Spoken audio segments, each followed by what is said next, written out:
Dear friends, welcome to the Wednesday Word on Wednesday the 28th of February.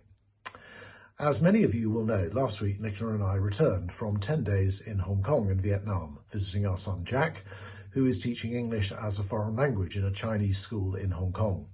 I'm very grateful to the ministry team and to the church wardens who took on extra responsibilities while I was away. I was very sorry to miss what sounded like a very successful holiday club, and would like to thank Charlotte and the team for their hard work.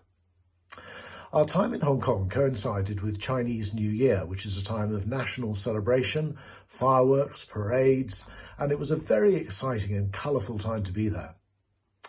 New Year is also a time when many Hong Kongers visit Buddhist temples to make offerings of fruit and vegetables and drinks, and to burn incense to venerate their ancestors and their families. Even though Christianity is growing in Hong Kong, as it is all over China, Buddhism, or Chinese folk religion, accounts for about 80% of religion in Hong Kong. We visited a number of temples while we were there, and I was struck by how in one of the world's most technologically advanced cities, pagan superstition is flourishing.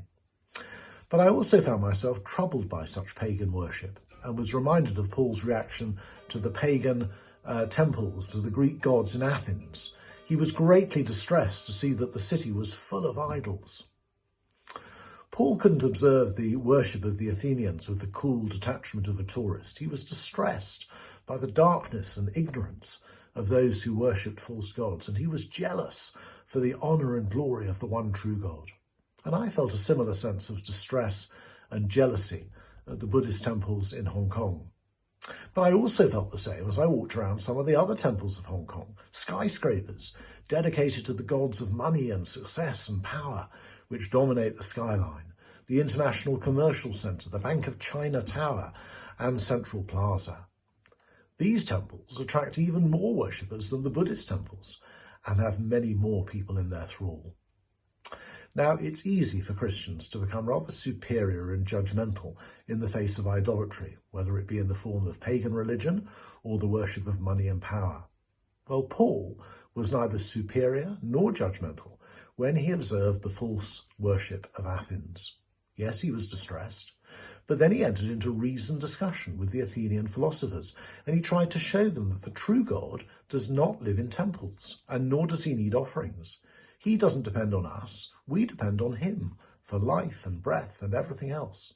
So we can reach out and find him because he's not far from each one of us. Therefore everyone should turn from their false worship and repent, because he set a day when he will judge the world, and he's given proof of this by raising Jesus Christ from the dead. Well, some of the Athenians sneered when they heard the gospel, but others wanted to hear more, and some became believers. And that's just what's happening in Hong Kong. Although there is increasing Chinese control over Hong Kong, some friends that we met told us that Christianity is flourishing and the churches are full and that they're growing. So I'm trying to turn my distress at the false worship that I observed in Hong Kong into prayer, that the gospel of Jesus Christ would continue to grow and bear fruit, and that many would turn from Buddhism, folk religion, and materialism.